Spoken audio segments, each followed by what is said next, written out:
Bienvenidos muchachos, este es otro complemento que estoy poniendo a su disposición precisamente con elementos de la semana número 5 por las propias solicitudes que se me han estado haciendo de igual manera a la cuenta de su servidor. Vamos a platicar esencialmente sobre ampliaciones con respecto al tema del carácter.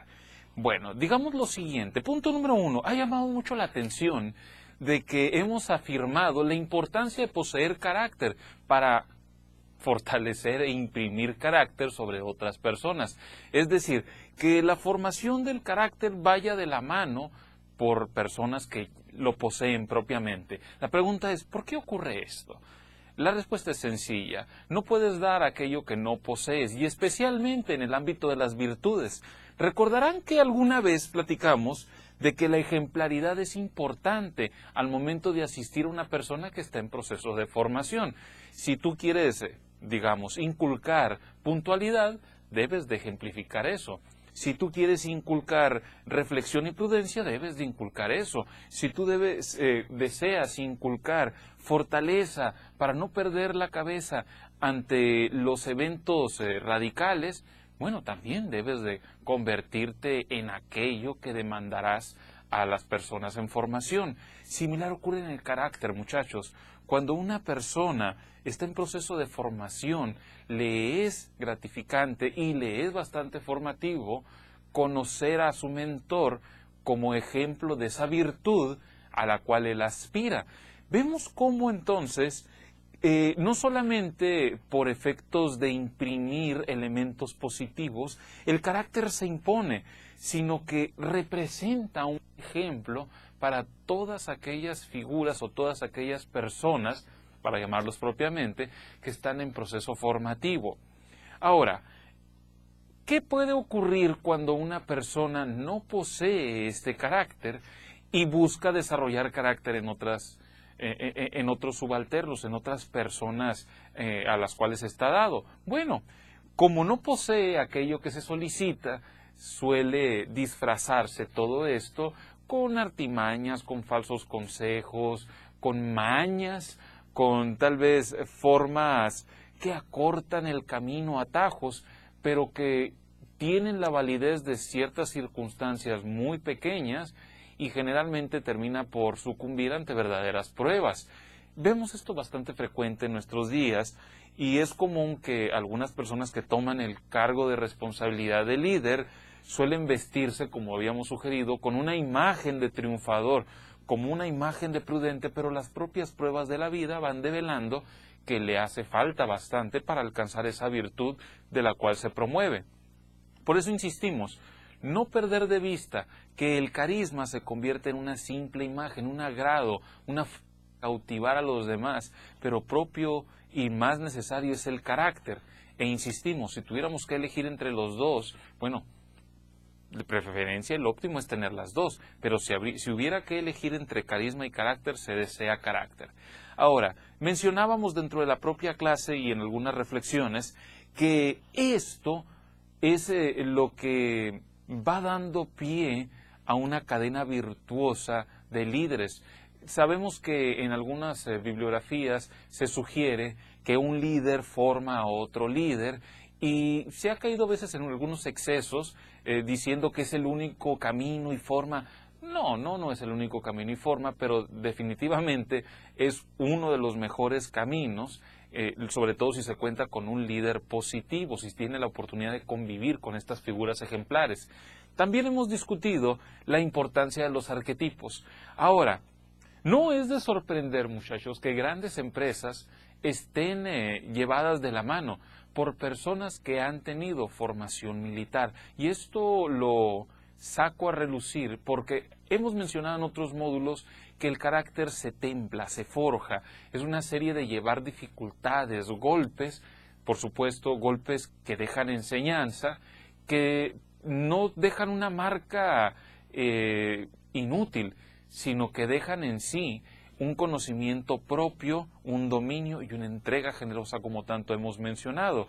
Empresas como las que ustedes pueden estar participando, por ejemplo en Comisión Federal, es poca la gente joven que sabe que la empresa fue fundada por oficiales militares, por gente de la milicia que sabía sobre aspectos eléctricos y demás. Y fueron toda una primera gran generación de personas destacadas que imprimieron su carácter en la empresa. No es de extrañar que la forma de su organización, distribución, elementos de mando, comunicación, tienen mucho apego a estos principios porque, vamos, síganme en este ejercicio. Esa gran obra a la cual nos está viendo particularmente, que es Comisión Federal de Electricidad, requiere de personas destacadas. Sí, es cierto, es una obra destacada para la sociedad, plenamente de servicio, y se requiere de este control, este conocimiento y entrega de sí bajo esta máxima de servicio como tal. Esa ejemplaridad debe de haber dejado un carácter que se ha transmitido de generación en generación. Y hay veces que los jóvenes extrañan ese temple especial que tienen los mayores. ¿Por qué? Porque tuvieron mayor contacto con esas personas ejemplares que fueron fundadoras. Sabemos, pues, de que una gran obra como la que representa esa propia empresa requiere de un ejército. Y es aquí donde voy a terminar las partes de las reflexiones de este módulo, porque me han cuestionado, ¿a qué te refieres con un ejército? Sí, miren, dentro de las propias láminas, váyanme siguiendo, un ejército en sí es un colectivo de hombres. Un ejército no es propiamente militar, o no es propiamente de la milicia, de las armas, vaya. Un ejército es un colectivo de hombres que se unen entre sí para darse a un fin, para donarse a una causa. Así sabemos que existen ejércitos que atienden educación, que atienden salud, que atienden otras necesidades de la sociedad. Y son eso, un gran colectivo ordenado de personas ejemplares que se entregan libremente a un fin. Y yo les compartía la pregunta en clase, ¿somos un ejército? ¿Se sienten ustedes parte de un ejército? Fíjense, al plantear la pregunta, muchos de ustedes sintieron que se cimbraron por el compromiso que eso conlleva. Con el compromiso ejemplar, por un lado, porque a los ejércitos se les pide grandes resultados de las grandes obras, y por otro lado, por aquello que impone en cuanto al orden, en cuanto a ese dominio de sí mismo. Yo creo que sí lo somos. Y un ejército, recuerden, requiere de un ideal, algo que seguir, algo firme. Le sigue a eso el mando, las personas que coordinan al resto de las demás almas que se entregan libremente a una causa. Acuérdense que la conformación de ejércitos viene primero de un fin, de ese mando que logra aglutinar voluntades, de las voluntades ordenadas, que es el cuerpo propiamente del ejército, y de los recursos. Muchas veces se ha tratado de crear grandes causas partiendo al revés, reuniendo grandes recursos, reuniendo a mucha gente, débilmente dirigidas por líderes que persiguen ideales casi inexistentes.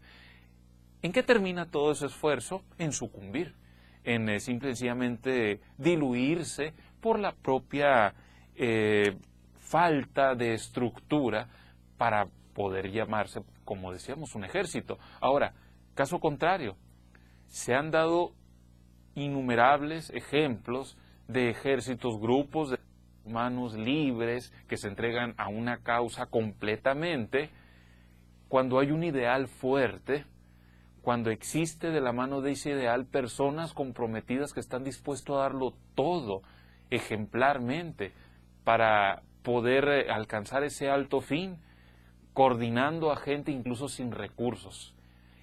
Y pudiéramos decir en un extremo, que hasta también los ejércitos reducidos de altos ideales, pero de líderes escasos, pero muy, muy buenos, muy sólidos, también han hecho la diferencia.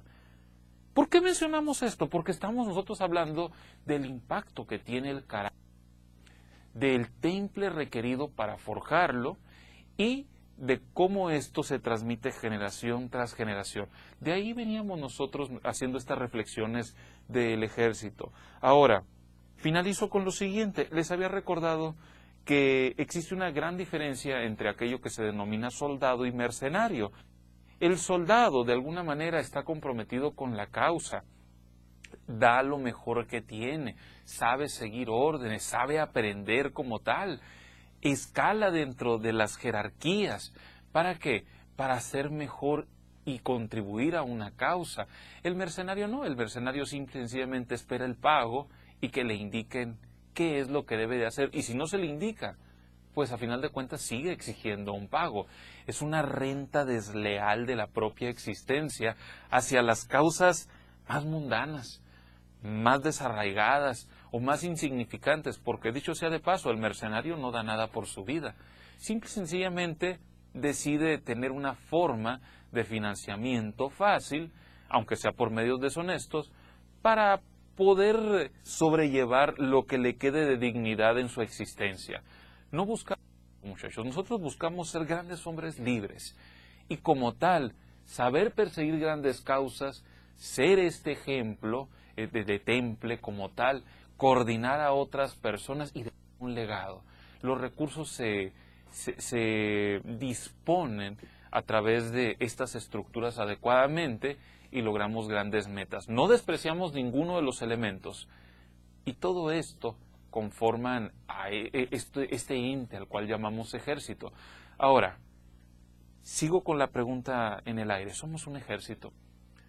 ¿Ustedes se sienten parte de algo importante? Es importante dar respuesta a esto y darlo con aplomo, darlo con seriedad, porque en la medida en que ustedes van construyendo esta respuesta, se vuelven causa de cosas grandes o simple y sencillamente pueden caer en el grado desmejorado de mercenario y de estar dejando su vida, su existencia, simple y sencillamente por la remuneración escasa, que dicho sea de paso, siempre va a ser escasa.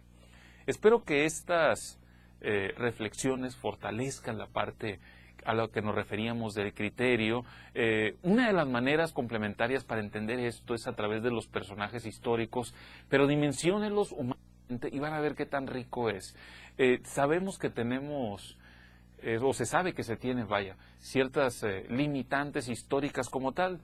Haré un módulo especial sobre eso en la siguiente semana, pero traten de inspirarse sobre los personajes, no por las fábulas que se cuentan de ellos, sino por las obras. La manera en que se persiguieron ideales, cómo se le fue íntegro a eso, cómo se dejó un legado a través de los hombres y los recursos, qué tipo de resultado distinguido tuvieron. Reflexiónenlo. Sigo atento a cualquier duda, comentario que puedan tener al respecto. Espero que este módulo haya sido de utilidad y los veo en los siguientes módulos. Muchas gracias, muchachos.